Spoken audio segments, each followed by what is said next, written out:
औज़ुबिल्लाहिमिनश्शैतानिर्रजीम बिस्मिल्लाहिर्रहमानिर्रहीम। अस्सलाम वालेकुम नाज़रीन कराम, मैं आपको वेलकम करता हूं आज की एक नई वीडियो में। आज की वीडियो एक स्पेशल वीडियो है जो कि सिर्फ ख़वातीन के कंज्यूमर फाइनेंस के बारे में है। मेज़ान बैंक ने ख़वातीन के लिए specially मेज़ान women first consumer finance की फैसिलिटी अनाउंस की है, जिसके अंदर आप बाइक, सोलर, घर, लैपटॉप, मोबाइल और कार वगैरह हासिल कर सकते हैं। मेज़ान वुमेन फर्स्ट अकाउंट के अंदर आप ये तमाम चीज़ें डिस्काउंटेड रेट के ऊपर आसान अक़सात पर हासिल मेज़ान बैंक से कर सकते हैं। आज की वीडियो का हमारा टॉपिक है मेज़ान वुमेन फर्स्ट कार इजारा। आज की वीडियो में हम देखेंगे कि मेज़ान बैंक कैसे ख़वातीन को कार इजारा की फैसिलिटी डिस्काउंटेड रेट पर दे रहा है, फिर इसकी टर्म्स एंड कंडीशन और की फीचर्स क्या क्या है और आपकी इंस्टॉलमेंट इसमें क्या बन सकती है। तो चलिए वीडियो को स्टार्ट करते हैं।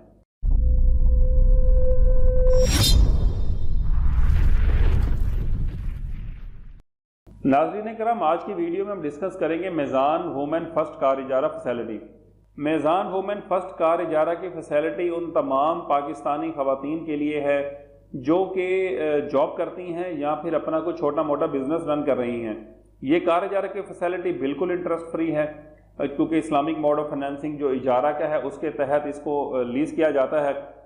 थोड़ा सा नीचे चलते हुए मेज़ान वुमेन फर्स्ट कार इजारा के की फीचर्स पर एक नज़र डालते हैं। तो सबसे पहले है financing period 1 to 3 years for all local manufactured vehicle above 1000 cc। अगर आपकी गाड़ी जो आप सेलेक्ट करते हैं वो 1000 cc से ज़्यादा की है तो आपकी जो फाइनेंसिंग है वो मैक्सिमम 3 साल तक होगी। लेकिन आपकी गाड़ी जो अगर आप जो सेलेक्ट की है वो 1000 cc से कम इंजन की कैपेसिटी है तो फिर आप 5 साल तक की एक साथ इसमें करा सकते हैं। सिक्योरिटी डिपॉजिट या एडवांस रेंटल की बात करें तो इसमें मिनिमम आप 30% डिपॉजिट आपको कराना होगा। मैक्सिमम फाइनेंसिंग लिमिट 3 मिलियन है जो कि नेट फाइनेंसिंग अमाउंट है। नेट फाइनेंसिंग अमाउंट से मुराद मैं आपको यूँ समझा दूं कि अगर आपने 50 लाख की गाड़ी को सिलेक्ट की है जिसके अंदर आप कहते हैं कि 25 लाख हम देते हैं, 25 लाख हमें बैंक दे दे तो गाड़ी फाइनेंस हो जाएगी, इसमें नेट फाइनेंसिंग अमाउंट 2.5 मिलियन है जो कि बैंक आपको देगा आपका जो कंट्रीब्यूशन है वो निकालने के बाद। तो नो प्रोसेसिंग चार्जेस हैं इसके अंदर, 100% इसके अंदर वेवर आपको दिया जाता है प्रोसेसिंग चार्जेस का। Documentation and security charges to be paid at actual by the applicant. जो डॉक्यूमेंटेशन चार्जेस होते हैं या सिक्योरिटी डॉक्यूमेंट जो बैंक आपसे साइन कराता है, लीज एग्रीमेंट वगैरह, उसके चार्जेस एट एक्चुअल होते हैं। जितना खर्चा आएगा बैंक वो आपसे ले लेगा। Meezan bank will bear withholding tax on purchase of vehicle. गाड़ी की कीमत के साथ एक विद होल्डिंग टैक्स होता है वो बैंक पे करेगा, वो आपसे चार्ज नहीं किया जाएगा। Discounted rental payments which starts after vehicle delivery. Meezan bank women first car इजारा के अंदर आपको जो डिस्काउंटेड रेंटल ऑफर करता है, यानी कि डिस्काउंट उसमें दिया जाता है आपको एक साथ के अंदर, और इसके अलावा जो आपकी एक साथ हैं वो आपको गाड़ी मिलने के बाद से स्टार्ट होती हैं। जब आपको गाड़ी डिलीवर हो जाती है तो उसके 1 महीने बाद आपकी पहली किस्त ड्यू होती है।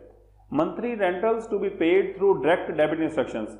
आपका मेज़ान बैंक के अंदर जो अकाउंट होता है पीकेआर के अंदर, उसके अकाउंट के अंदर से आपकी डायरेक्ट इंस्टॉलमेंट ऑटो डिडक्ट हो जाती है। आपको किसी भी तरह की टेंशन लेने की ज़रूरत नहीं है। आपने सिर्फ ये करना होता है, अपने अकाउंट में बैलेंस रखना होता है और इंस्टॉलमेंट ऑटो आपकी रिकवर हो जाया करेगी। No charges and restriction on early termination of vehicle.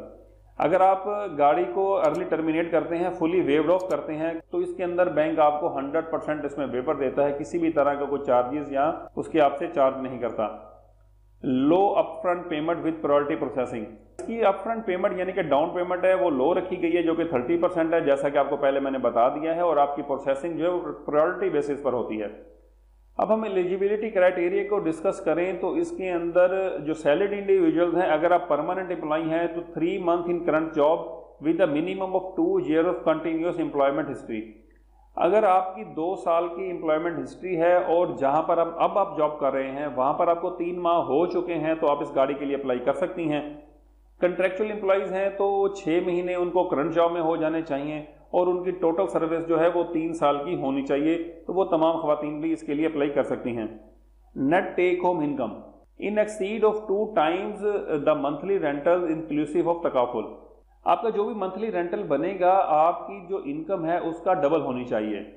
अगर आपकी गाड़ी की किस्त जो आपने सेलेक्ट की है वो फर्ज करें कि 35,000 रुपये बन रही है पर मंथ, तो आपकी जो इनकम है नेट टेक होम वो 70,000 या इससे ज़ायद होनी चाहिए। Spouse verifiable income clubbed to an extent of 50%। अगर किसी भी खातून की जो इनकम है वो गाड़ी लेने के लिए नाकाफ़ी है तो उसके हस्बैंड की, स्पाउस मीन हस्बैंड, तो हस्बैंड की जो इनकम है वो 50% तक इंक्लूड करके भी DBR यानी कि डेट बर्डन रेशो निकाली जा सकती है, जो कि अगर 2 टाइम्स ऑफ मंथली रेंटल निकल आती है तो बैंक आपको गाड़ी दे देगा। In case of other loans all monthly payments including proposed इजारा rental combined not to exceed 40% of the net take home income. अगर आपने कोई और लोन लिया हुआ है और उसकी तमाम अक़सात की अदायगी आप कर रहे हैं, वो प्लस जो अब गाड़ी आप ले रहे हैं इसकी इंस्टॉलमेंट को ऐड करेंगे, तो ये तमाम अक़सात ऐड होने के बाद आपकी जो टोटल इनकम है जो आप घर लेकर जाते हैं, जो आपके अकाउंट में क्रेडिट हो रही होती है, उसके 40% से ज़्यादा नहीं होनी चाहिए।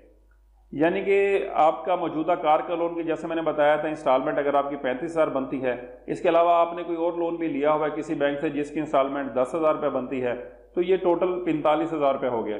तो ये 45,000 जो है ये आपकी टोटल पे का 40% होना चाहिए। यानी कि आपकी इनकम 1,10,000 के राउंड अबाउट या 1,15,000 होगी तो ये उसके अंदर कवर हो जाएगा। Both data check and ECIB should be clear and must not have current default overdue at the time of case approval. Bank आपकी ECIB रिपोर्ट चेक करेगा, इसके अलावा डाटा चेक होता है वो चेक करेगा। आपको किसी भी तरह का कोई डिफॉल्टर होंगे तो बैंक आपको गाड़ी नहीं देगा। तो ये दोनों जो चेक्स हैं वो आपके क्लियर होना ज़रूरी हैं। अगर हम कारोबारी खवातीन की बात करें जो अपना बिजनेस रन कर रही हैं, तो उनका मिनिमम एक्सपीरियंस जो है वो 2 साल का कंटिन्यूस एक्सपीरियंस हो अपने बिजनेस के अंदर जो कि अभी वो रन कर रही हैं। पोजीशन की बात करें तो पोजीशन के अंदर होता है कि आप जो कारोबार रन कर रही हैं आप उसकी प्रोपराइटर हों। प्रोपराइटर का मतलब होता है अकेली मालिक हों, पार्टनर हो, या फिर आप किसी के साथ मिलकर उस बिजनेस को रन कर रही हो, या फिर आप उसके डायरेक्टर हों, तो आप वुमेन फर्स्ट कार इजारा के लिए अप्लाई कर सकती हैं। इसके बाद नेट टेक होम इनकम जो आपकी है वो 2 टाइम्स ऑफ मंथली रेंटल होनी चाहिए। आपकी जो किस्त है उसका डबल आपकी आमदनी होनी चाहिए। आपका जो स्पाउस है उसकी भी इनकम जो है वो 50% तक इसके अंदर ली जा सकती है। अगर आपकी इनकम कार इजारा के फैसिलिटी के लिए नाकाफ़ी होती है तो इन केस ऑफ अदर लोन्स, अगर आपके अदर लोन्स हैं और मौजूदा कार जो अप्लाई कर रही हैं इसके साथ मिलाकर वो आपकी टोटल इनकम का 40% से ज़्यादा नहीं होनी चाहिए। ये मैं डिटेल के साथ आपको समझा चुका हूँ। In case of small scale women entrepreneur with cash income estimation will be done to access income. अगर ऐसा बिजनेस को आप रन कर रही हैं जिसकी जो इनकम आपकी कैश में होती है, जिसका कोई डॉक्यूमेंट्री एविडेंसेस वगैरह अवेलेबल नहीं होते in terms of account statement, तो उसका इनकम एस्टिमेशन के जरिए उसकी इनकम निकाली जाती है। इनकम एस्टिमेशन का प्रोसेस ये होता है कि बैंक एक कंपनी को असाइन करते हैं जो आपके बिजनेस का विजिट करके आपकी जो सेल परचेजेस होती हैं उसकी जो रसीट्स होती हैं उनको व्यू करते हैं। आपका फिजिकल जो स्टोर होता है या जो बिजनेस होता है उसको विजिट करते हैं, उससे वो जज कर एक इनकम निकाल लेते हैं जिसके ऊपर बैंक आपका केस प्रोसेस कर देता है।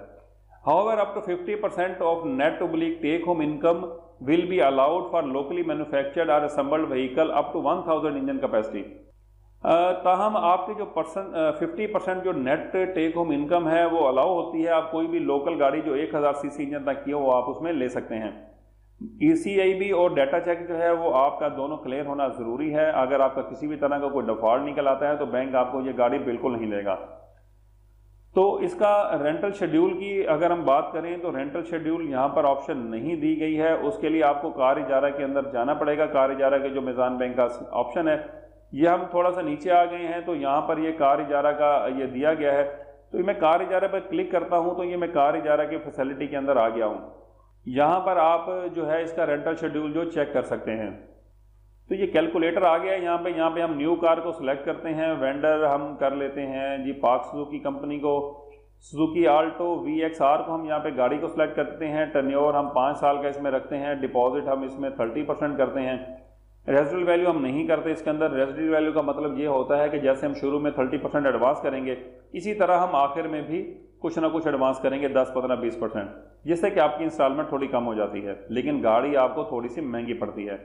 हम इसमें इमीडिएट गाड़ी पे जाते हैं तो हम यहाँ पर इसको कैलकुलेट करते हैं। तो ये आपके सामने इसका कैलकुलेटर आ गया है कि आल्टो VXR की हमारी इंस्टॉलमेंट जो है वो तकरीबन 54,371 रुपये पर मंथ बन रही है 5 साल की इंस्टॉलमेंट के ऊपर। यहाँ पर मैं थोड़ा सा ये बता दूँ कि ये इसके अंदर जो रेट हैं गाड़ियों के ये थोड़े से पुराने लिए गए हैं, जो कि अब बढ़कर 27,07,000 प्लस टैक्स इस गाड़ी की कीमत हो चुकी हुई है। तो इसके 27,07,000 के हिसाब से आप इसको एडजस्ट करेंगे तो ये आपकी इंस्टॉलमेंट तकरीबन कोई 61,000 के राउंड अबाउट बनेगी। तो 61,000 तो हो गया नॉर्मल फाइनेंसिंग के अंदर। लेकिन जब आप बैंक विजिट करेंगे और अपना वुमेन फर्स्ट का जो है उसके अंदर डिस्काउंटेड रेंटल की शीट अगर आप बैंक से जाकर निकलवाएंगे तो वो 61,000 से कम आपको मिलेगी, उसके अंदर आपको बैंक आपको डिस्काउंटेड रेंटल ऑफर करेगा। तो नाज़रीन किराम, ये थी हमारी आज की वीडियो जिसके अंदर हमने आपको तफसील के साथ बताया कि मेज़ान वुमेन फर्स्ट कार इजारा क्या होता है, इसके फीचर्स क्या हैं, आप इसको कैसे हासिल कर सकते हैं, वगैरह वगैरह। उम्मीद करता हूँ आपको आज की वीडियो पसंद आई होगी। वीडियो अच्छी लगी है तो वीडियो को लाइक करें, अपने दोस्तों फैमिली फ्रेंड में शेयर करें। मेरे चैनल बिजनेस मैटर्स को अगर अभी तक आपने सब्सक्राइब नहीं किया हुआ है तो चैनल को सब्सक्राइब कर दें। अगली वीडियो तक के लिए मुझे इजाज़त दीजिए इस दुआ के साथ कि अल्लाह पाक हम सबको अपने हिफ्ज़-ओ-मान में रखें और हलाल रिज़्क़ कमाने की तौफ़ीक़ अता फरमाए। आमीन सुम्मा आमीन। पाकिस्तान जिंदाबाद।